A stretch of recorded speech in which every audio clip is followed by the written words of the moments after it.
আসসালামু আলাইকুম। আপনারা সবাই কেমন আছেন? আমি আলহামদুলিল্লাহ ভালো আছি। আমি আজকে আপনাদের একটু অন্যরকম ভাবে নুডলস রান্না করে দেখাবো। এজন্য এখানে শীতকালীন সবজি নিয়ে নিছি, গাজর নিয়ে নিছি, আলু, ফুলকপি, ব্রোকলি নিয়ে নিছি। তো এগুলো এমন ছোট ছোট করে কেটে ধুয়ে একদম পরিষ্কার করে নিছি।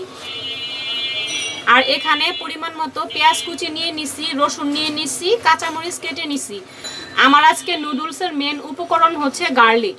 আমি আজকে গার্লিক নুডলস রান্না করে দেখাবো আর কিছু সবজি দিব। রসুনের পরিমাণটা আমি একটু বেশি করে নিছি, আপনারা চাইলে কম বেশি করে নিতে পারবেন। আর এখানে 3টা ডিম আমি লবণ দিয়ে ফেটে নিছি। ফেটে নেওয়ার পর নর্মালি আমরা যেভাবে ডিম ভেজে নিই সেভাবে আমি ডিমটা ভেজে নিলাম। ডিম ভাজাটা আমি আপনাদের ভেজে দেখালাম না, কারণ কম বেশি সবাই ডিমটা ভাজতে পারবেন, আর ডিম ভাজাটা দেখালে ভিডিওটা অনেক বড় হয়ে যাবে। এই যে এইভাবে করে ডিমটা ভেজে নিছি আর ছোট ছোট করে আমি টুকরো করে নিছি। চুলায় আমি বড় একটি পাত্র বসিয়ে দিলাম আর পরিমাণ মতো পেঁয়াজ কুচি আর রসুন কুচিগুলো আমি দিয়ে দিছি। এখন আমি পরিমাণ মতো সয়াবিন তেল দিয়ে দিতেছি। আমি বড় একটি পাত্রে রান্না করতেছি কারণ নুডলসের পরিমাণ আমার একটু বেশি ছিল। পেঁয়াজ আর রসুনটা আমি একটু বাদামি কালার করে ভেজে নিতেছি। এখন সেই সবজিগুলো আমি সব দিয়ে দিব। এখন সবজিগুলো পেঁয়াজ আর রসুনের সাথে আমি একটু রান্না করে নিব। ভালো করে আমি নাড়াচাড়া দিয়ে দিতেছি, যেহেতু সবজিগুলো আমার সম্পূর্ণ কাঁচা, এখানে কোনো সবজি আমি সিদ্ধ করে নেই নাই। আর পরিমাণ মতো লবণ দিয়ে দিলাম আর 1 চামচ ধনিয়া গুঁড়া দিয়ে দিলাম। এখন ভালো করে সবজিগুলোর সাথে মশলাগুলো মিশিয়ে দিতে হবে। আমি ঢাকনা দিয়ে ঢেকে দিলাম, সবজিটা তাড়াতাড়ি রান্না হয়ে যাবে। আমি সামান্য পরিমাণ ক্যাপসিকাম দিয়ে দিলাম। আপনারা তো অনেকভাবে নুডলস রান্না করে থাকেন, তো আমি বাসায় যেভাবে একটু অন্যরকমভাবে নুডলসটা রান্না করি ভাবলাম যে আপনাদের সাথে একটু শেয়ার করি।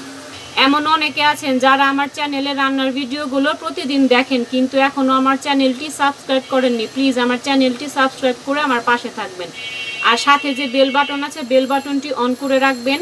আমি যখনই রান্নার ভিডিও দিব আপনারা নোটিফিকেশন পেয়ে যাবেন। আপনারা যারা এই ভিডিওটা ফেসবুক থেকে দেখবেন প্লিজ আপনারা লাইক আর ফলো দিয়ে রাখবেন। এখানে আমি বেশ কিছুটা নুডলস সিদ্ধ করে নিয়েছিলাম, তো সিদ্ধ করা নুডলসগুলো আমি সব দিয়ে দিলাম।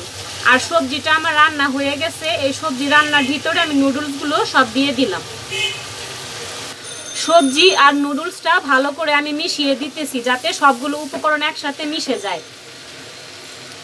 এখানে আমি পরিমাণ মতো কালো গোলমরিচ দিয়ে দিলাম আর এখানে টমেটো সস দিয়ে দিলাম পরিমাণ মতো। আমি পরিমাণ মতো ওয়েস্টার সস দিয়ে দিলাম। আপনারা চাইলে সসের পরিমাণটা কম বেশি করে নিতে পারবেন। এখানে পরিমাণ মতো সয়া সস দিয়ে দিলাম।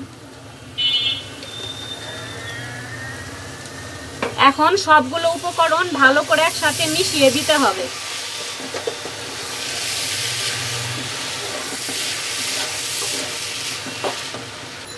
সেই ভেজে রাখা ডিমগুলো আমি সব দিয়ে দিলাম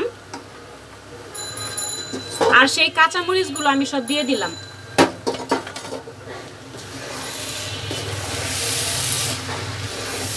এখন ভালো করে সবগুলো উপকরণ একসাথে আমি মিশিয়ে দিতেছি।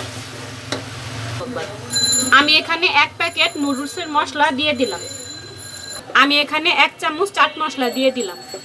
এখন ভালো করে মশলাগুলো নুডলসের সাথে মিশিয়ে দিতে হবে। মশলাগুলোর সাথে নুডলসগুলো আমি ভালো করে মিশিয়ে দিতেছি। আপনারা একবার হলেও এই রেসিপিটা বাসায় ট্রাই করবেন, অনেক ভালো লাগবে। নুডলসটা আমার রান্না হয়ে গেছে, আমি আপনাদের পরিবেশন করে দেখাচ্ছি। দেখেন বন্ধুরা, শীতকালীন সবজি দিয়ে গার্লিক নুডলস রান্নাটা আমার একদম হয়ে গেছে। নুডলস থেকে যে আমার গার্লিকের খুব সুন্দর একটা ফ্লেভার আসতেছে, এই ফ্লেভারটা তো আমি আপনাদের দেখাতে পারতেছি না, অসম্ভব সুন্দর একটা ফ্লেভার আসতেছে। তো আপনারা একবার হলেও বাসায় ট্রাই করবেন, অবশ্যই ভালো লাগবে। আর আমার রেসিপিটি যদি আপনাদের কাছে ভালো লেগে থাকে প্লিজ আমার ভিডিওর নিচে একটি লাইক দিয়ে দিবেন। আপনারা সবাই সুস্থ থাকবেন, ভালো থাকবেন। আসসালামু আলাইকুম।